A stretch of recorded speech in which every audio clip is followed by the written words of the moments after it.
Hockey Inside Out, presented to you by the Montreal Gazette.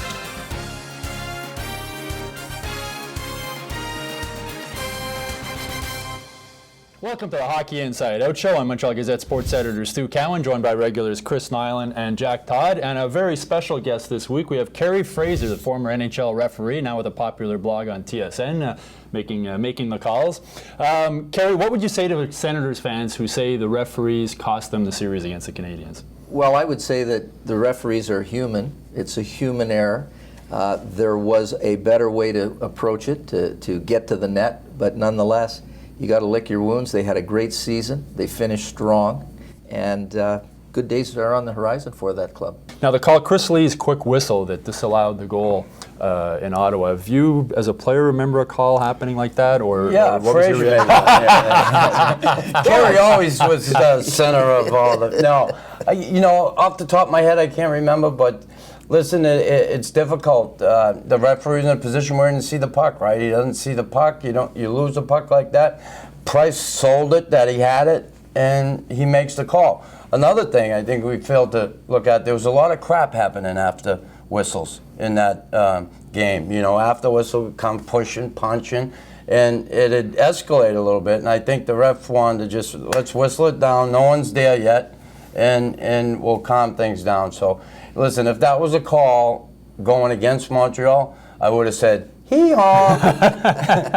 But no, listen, it's difficult. They say those things even out. It's just terrible that time of year it happened. What was your reaction, Kerry, when you saw it? I felt badly for the officials. When the camera shot with Chris Lee hanging his head and pointing to the face-off dot the other way, and his partner, Brad Watson, who had seen the puck available and open, it's one of those guys, we couldn't get it. We couldn't get it right. On that play, though, when you think about it, on the way it's set up, when a player is going to shoot the puck from the opposite side of the net, and as Nuck said, you got to be on one side or the other, and he was on the other side of the net to the shot. Typically, a referee will drift from the net, move more towards the corner. Not that far, though, as Chris Lee did. If PK Subban is shooting that puck, I am certainly going to move off the half wall, or half position on the line, to drift away, because if that puck's deflected, I'm going to eat it. No, you're going to go over the glass when he Well, actually, it'd go over my head. Now, Brendan Gallagher, Jack, takes a beating throughout the series. What's your reaction to the way the referees dealt with him in that series? They have something against him. I don't know what it is. You're right. They showed that clip, 6 or 8 shots of Mathot mauling him, arm around his neck, throwing him down. No calls. What do they have against him? Well, it started early in the season, and I wrote about it on Come On Ref. I talked about referees and hockey operations developing sort of a list of players that they believe are prone to falling down easily and trying to sell calls. And when that happens, that reputation builds and builds, and the snowball becomes an avalanche. And they want to make sure, and there's some, and this isn't right, but there's some component that I'm going to teach you, I'm going to show you. You don't dive on me. Don't embarrass me. Thing is, Brendan Gallagher's not a diver. He works so hard. Yes, he falls down a lot. He gets hit a lot and goes down, but he doesn't dive. And that's what I don't like about this. Listen, if a guy's a diver, you deserve it. PK got his medicine. He's going to get his medicine to come. Brendan Gallagher does not deserve it. It's unfair. Let me clarify, too. I love the way Brendan Gallagher plays. Yeah. And I know as a referee on the ice, I could have worked with that kid, and we could have come to some respectful mutual agreement as to how I know he plays the game, and from how I want him to understand how I referee the game. When it comes to their diving, do the Canadiens deserve the reputation they've got right now, Jack, do you think?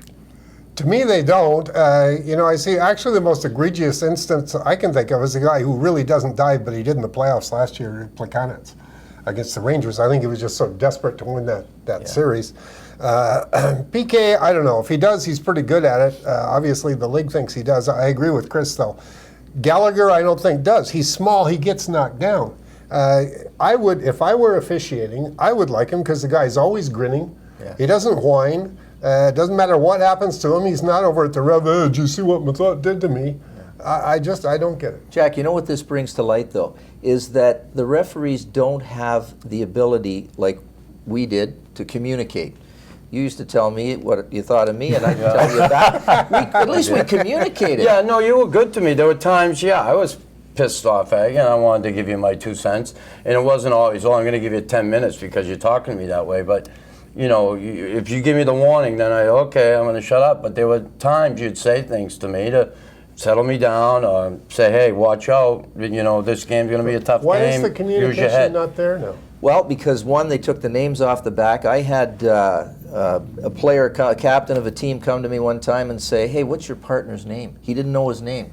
So I told him. He said, "I like to call the guys by their first name, and I just don't know them anymore." And they wear visors and the helmets, and they're encouraged to stay away from the bench. Don't communicate with the players. And I hear players tell us that the officials today appear arrogant. They're unapproachable. And that's not a good thing. And with the helmets, I can't see that beautiful hair, right? That's true.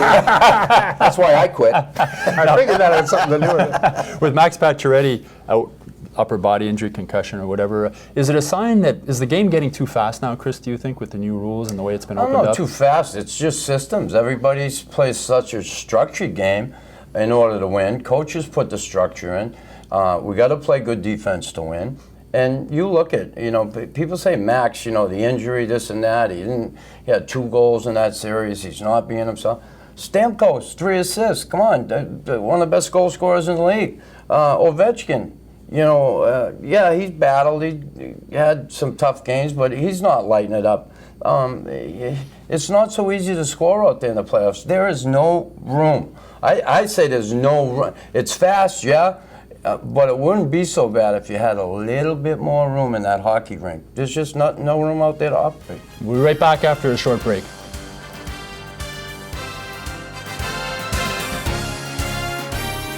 Welcome back. Kerry, there's some people in the NHL or coaches, GMs feel that the Canadians have an advantage, that referees are intimidated when they referee a game in Montreal. What's your take on that? I absolutely loved working in Montreal.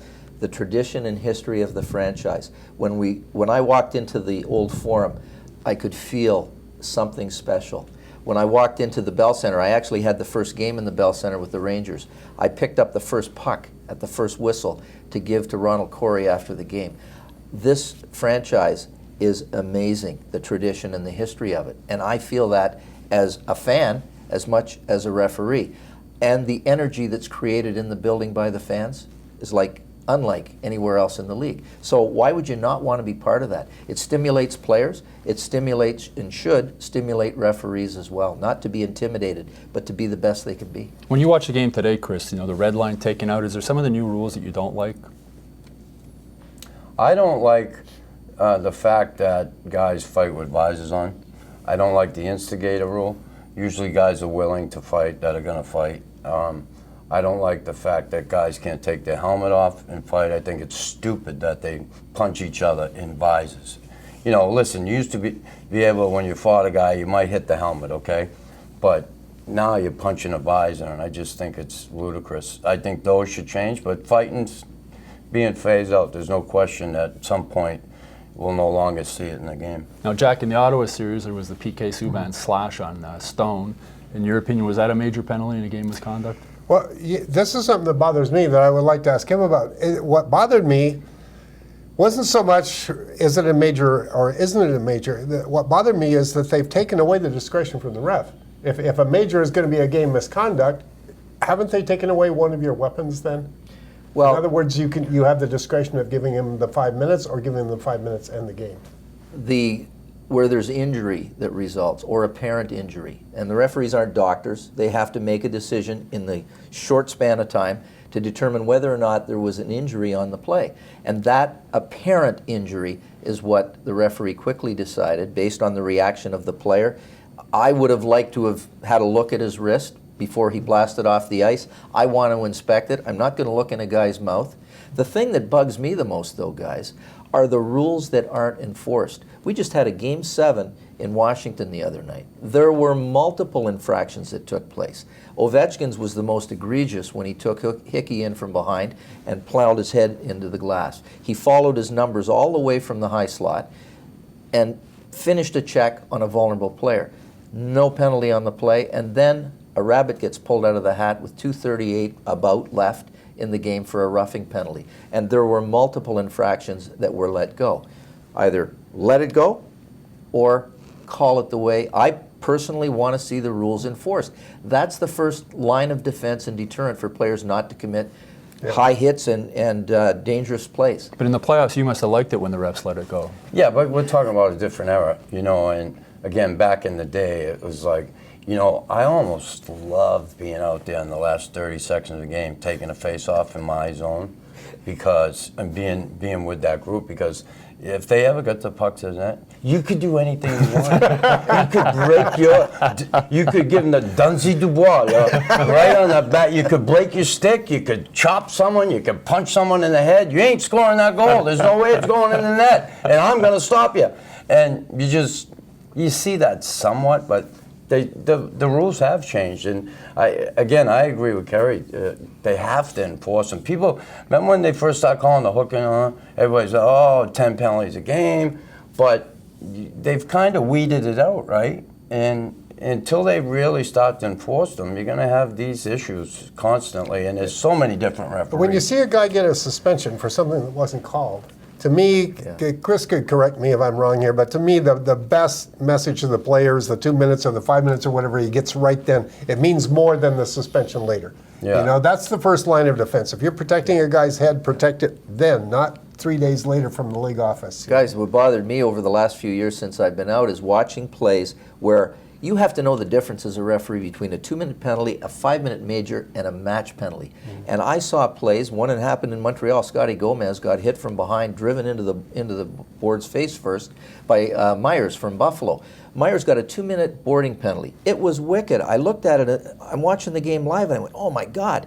And he gave him 2 minutes. Myers stayed in the game, scored the winning goal in overtime, and then got a 3-game suspension, as Jack suggests, the next day. This guy right here, the league should get off their high horse and name him director of officials, what they should do. He says the things that I guess they don't want to hear, and that's the thing. He's more than capable of taking charge of that group of referees. I wish Bettman and Bill Daly and company would, like I said, get down off their high horse and hire this guy. And I'd hire him as my Minister of Defense.